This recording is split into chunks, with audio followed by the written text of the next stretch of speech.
It's grand season. Ugh. Trevor in Tokyo. If you've ever worked in science, then you know what that means. Instead of actually doing my job, my current objective has been to think about doing my job in the future. In science, this corresponds to begging somebody for money, be it the US government, a foreign government, or a private institution, on the high-minded notion that perhaps one day the work that I do will have some relevance to human civilization. They say that scientists are often delusional creatives, and you never feel it most when you try to put your words down on paper, finding disparate pieces of information across dozens or hundreds of different publications, all serving as puzzle pieces jumbled together, forced to fit in some arranged order in order to make sense of what you propose to do. And indeed, I find myself in that same situation. However, being able to have my own grant funding and being able to say, at least for a time, that I am again a primary investigator has some utility, I suppose. It's always interesting to be able to think about my ideas and put them together into words, and even more amusing to convince other people that they're actually a good idea.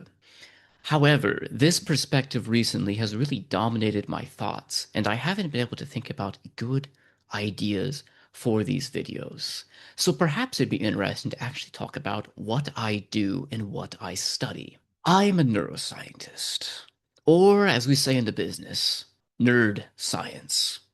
No, no one actually says that except for me, but that's how I introduce myself when I try to think that I'm clever. In neuroscience, we study the neurons. Really, it's the science of neurons. Who would have guessed it's in the name, after all? But the field itself is rather novel, corresponding to cellular biology, basic physiology, motor control, and the intersection of mathematics, AI, and technology. At the end of the day, we're all trying to ask the same question that we as human beings have been asking for thousands of years. That being, who am I? I could state in perhaps a more pretentious fashion that I think, therefore I am. But this person, this creative being, this form upon the universe that bears thoughts, perceives the world, acts upon it in turn. What is this? What am I? Am I the person who I was 7 years ago? Will I be the person who will be 7 years in the future, if indeed I live that long? These are the core questions that got me into neuroscience, particularly. But from a scientific perspective, these high-minded ideas are actually quite concrete. If you know much about how science is supposed to work, you'll know that science doesn't actually tell you anything about how things work. All it does is find all the ways that don't work, and then we arrange our ideas into models and formulae which sufficiently explain the evidence up until somebody else has a better idea. So, in order to do science on a professional level and not just a hobbyist, we have to come up with ideas that are actually falsifiable, or Popperian hypotheses after Karl Popper. Being able to come up with ideas that you can actually test. It's a big ask. Often this means that the questions that we have to ask as scientists are very minute and focused. We can't ask broad reaching questions about who am I or how do I fix this disease. It becomes more of, in this particular animal model, in this particular disease, in this particular pathology invoked by this particular method, I propose that this very concrete mechanism is the way that which I observe this input-output relationship. Very boring stuff.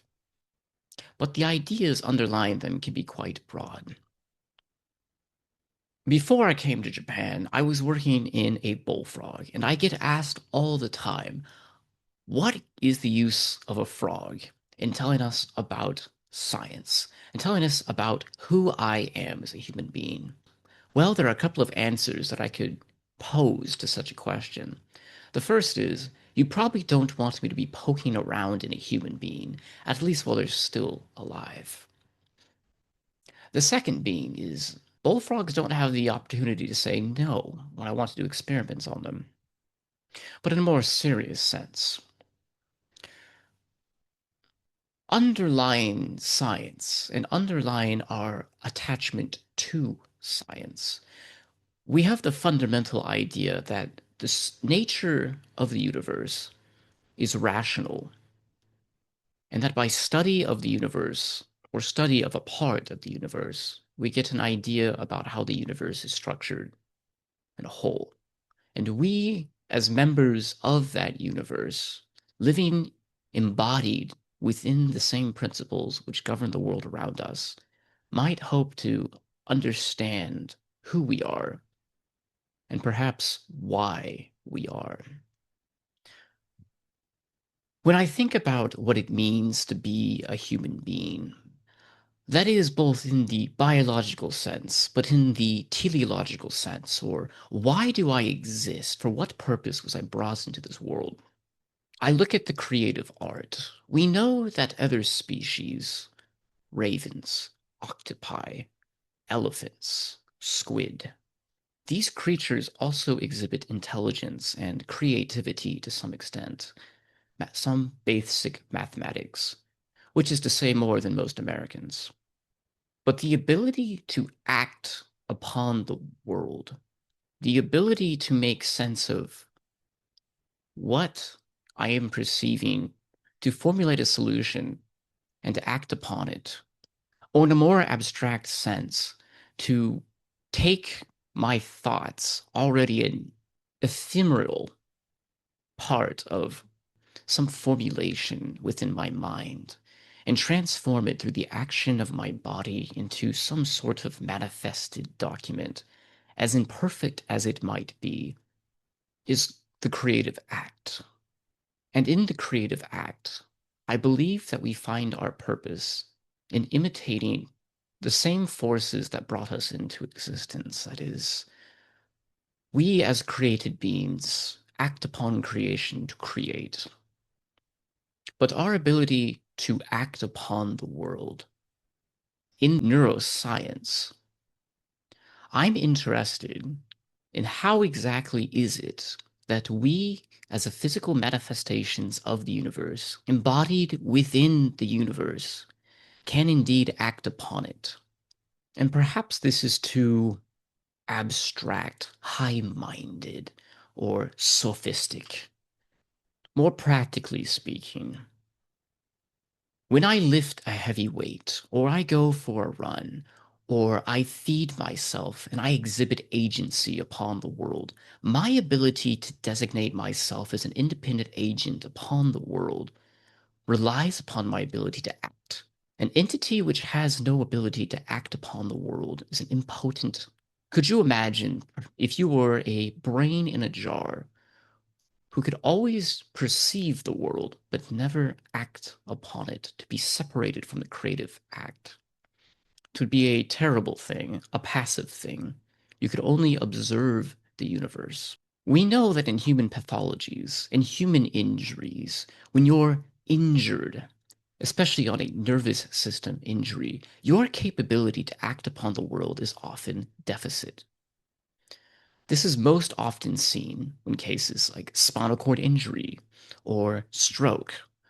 In these cases, people often lose their ability to act upon the world in some capacity, and in other cases, even their very sense of identity can be compromised. When I study how a creature can act, to understand how we can act, it is also an introspective action. We experience the world through our bodies, through the multitude of sensors that are embedded within our bodies.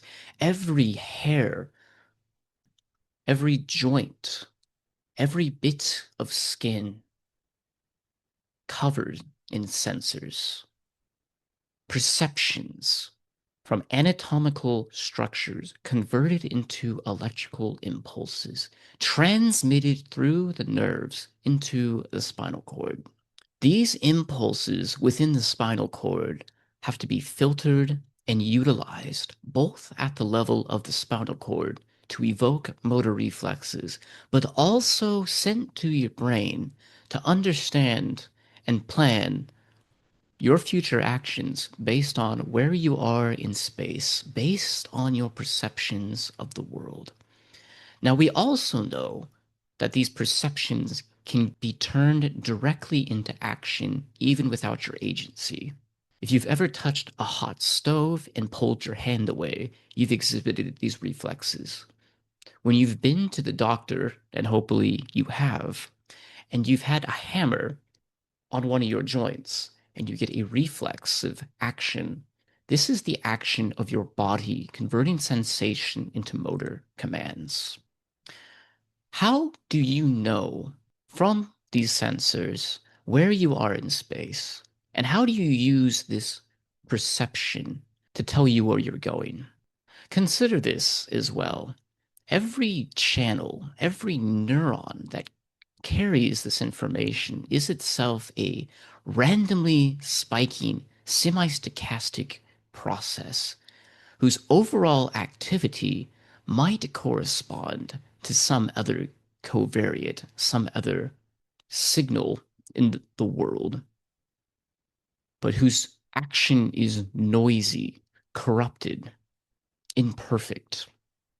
And yet we're able to convert these imperfect representations into a sufficiently useful idea of where we are. When I act upon the world, I utilize this information, this perception of where I am to direct my future motor plan. This is involved from many centers in your brain, including the cerebellum, cortex, basal ganglia, hindbrain, and thalamic structures. But ultimately, it comes down to coordinating the muscles through the spinal cord. Now, your brain doesn't directly connect to your muscles. It connects to the motor neurons, which then facilitate muscle activity through muscle twitches, muscle fibers, which are components within the muscle. The patterns of neural activity which descend from the brain and combined with those which are already present in the spinal cord from the reflexive action somehow have to be unified in a sufficiently useful fashion to be able to facilitate the body for effective motor control. But there's so many questions that are left to be answered. How do I combine the timing of the motor plan with the action of the individual muscle and the force with which I take the action? If I perturb that action, say that I am trying to move my arm in space versus moving my arm in fluid, what corrections do I need to make to be able to move my arm in the same way? The external force acting upon my body, I could sense. I also need to model the dynamics of the environment in which my action is taking place. I need to alter my perception of the universe to be able to orient myself within it.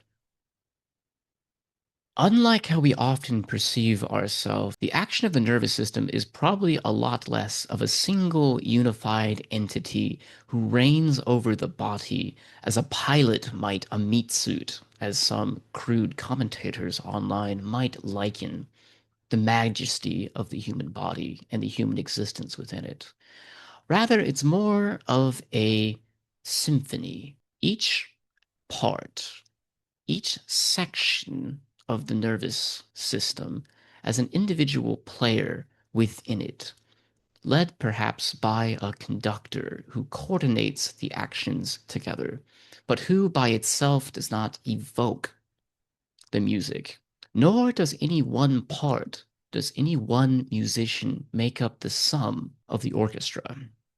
These disparate parts coming together, the conductor, the players, the musician. Where is the music? Where is the single entity that controls what we perceive? Where am I? What am I? Certainly, there's a lot of ways that we can ruin the human existence, that we can change the perception of who I am. That is to say, that there are many parts of the nervous system which are necessary but not sufficient. If I damage my brain, if I damage different parts in the one cortex or another, in the frontal cortex or the parietal cortex, in the occipital lobes or the temporal lobes, in the basal ganglia or the cerebellum, my perceptions of the world might change. My personality might shift.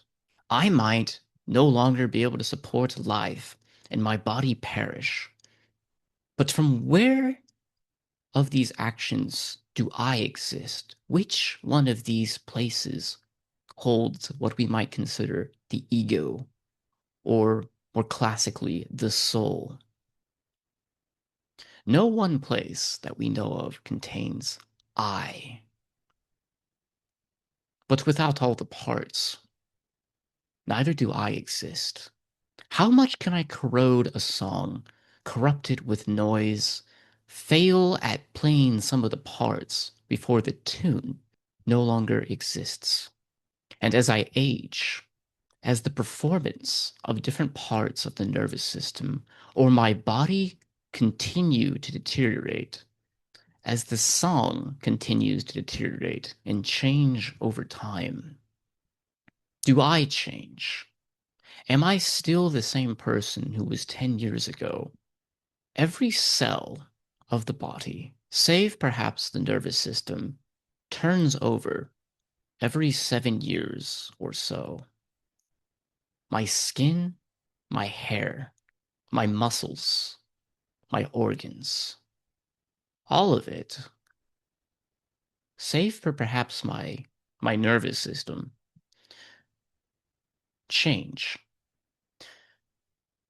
In the ancient Greeks, a philosophical experiment was posited.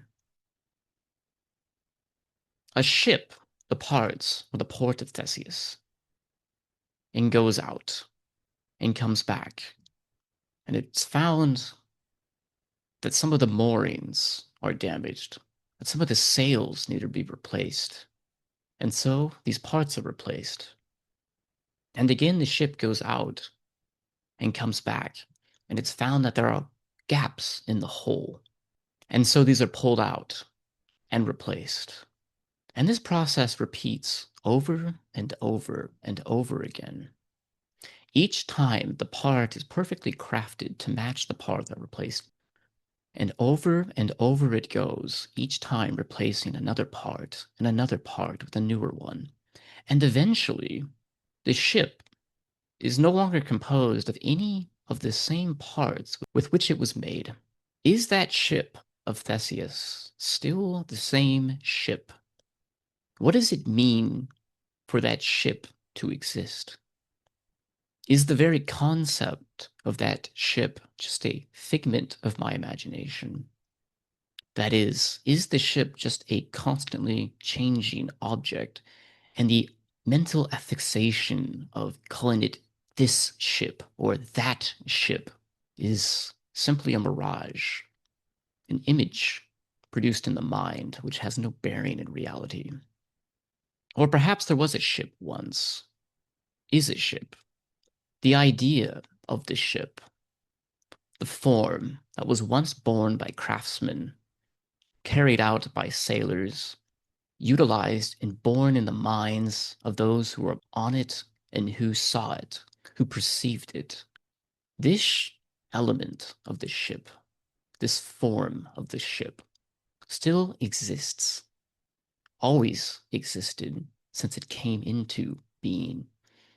That is the material cause of the ship, which is constantly changing, is itself but a reflection of the true element, which is the ship. We have a material form. We have a body which is constantly changing, a body which we control, a body which was and will hopefully for some time be, but will be no more. Is that to say that what I currently am, is constantly being lost? That what I was yesterday, I am not now, and I will not be tomorrow? Or perhaps is the form that I am, the person, the life that I perceive, my existence, separate from the material form and separate even from my access to it? One day, I came into existence in a material cause and was perceived. And one day, I will depart it. But parts of me, elements of me, memories of me will linger on as an echo through time. Even now, this video that I'm producing will presumably outlive me, and this image reflected off my material form will carry forth into new forms and materials, ones and zeros on electronics, or perhaps embedded into silica as a series of numbers, completely abstracted from any material cause. If this is the case, when do I cease to be? Or will I simply remain?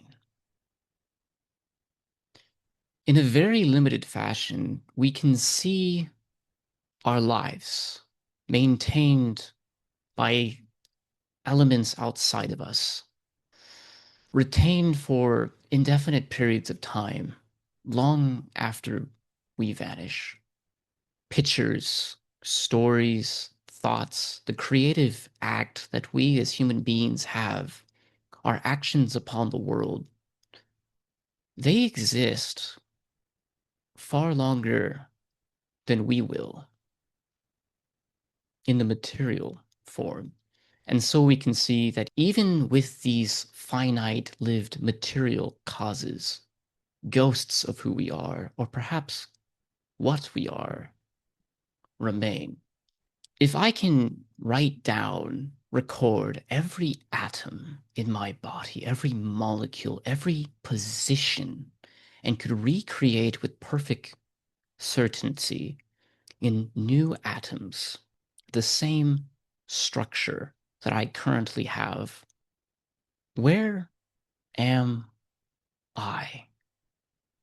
Presumably, I wouldn't perceive the other body, and from that very moment that it was struck, our paths would diverge. But would that entity, who is Trevor, be separate than the material cause of Trevor? Or does the very concept of the being which was Trevor, by nature of being immaterial, ethereal, theoretical, perhaps that's the real version of me after all? Now suppose, outside of material limitations, there is structure, there is intelligence, there is some informal, that is to say, immaterial being which perceives all material things, that can ponder and understand with perfect omnipotence the structure of all my atoms, of all that I am, and exists outside of the sense of space-time, which is to say, exists outside of time and causality, and so can perceive from whence I came and from whence I will go until all of the atoms for which were gathered into my body were dispersed to the universe in every corner. If such a being understood where I was throughout all the time that I was in the material cause, and I exist within such a being's mind, am I the limitation of the material cause for which I perceive myself now in the nervous system? Or do I exist in the same sense of immortality in the mind of such an informal cause, which understands everything about me and could, with theory, recreate me into a new material form?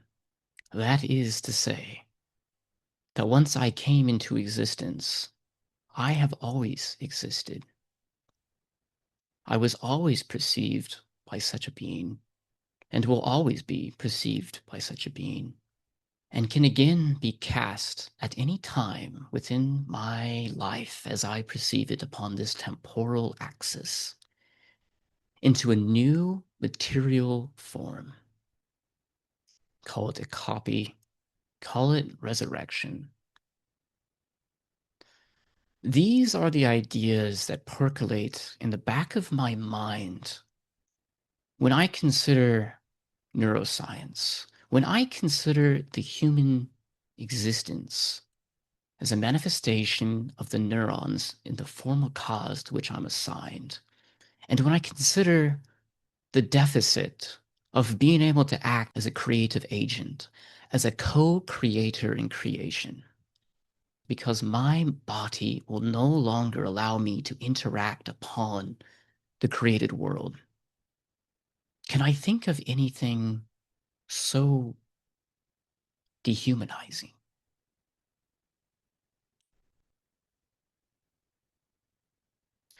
This is why I'm a neuroscientist.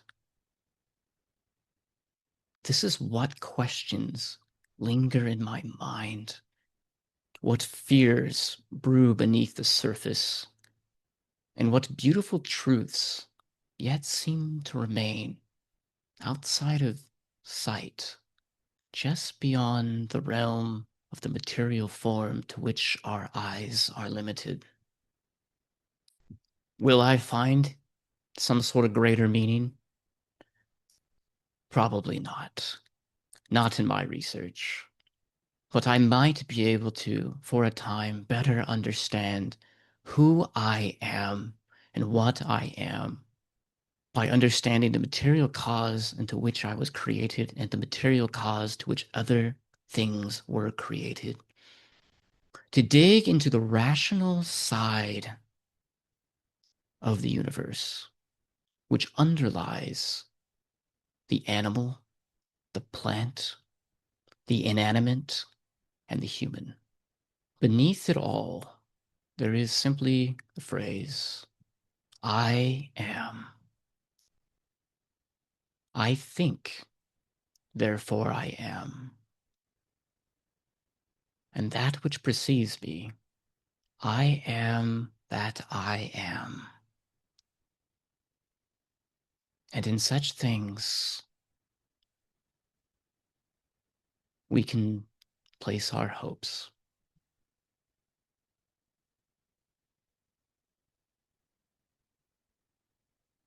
It seems that rainy days have a way of making me reflective and melancholic. So perhaps these thoughts, as I've laid them out here, are of some interest to you. Some bearing of the heart that lingers beneath the smile. Some diary which hopefully, when manifested, will be retained for some time, and the brain, even when it perishes, can carry on these thoughts. Or perhaps these very thoughts, through the very world that acts upon my body, the perceptions filtered in my brain. These thoughts are observations forced upon me by the structure of the universe, latent truths made bare and manifest. A bit of a different video today, I suppose, but all the same to you. This has been Trevor in Tokyo. See ya next time.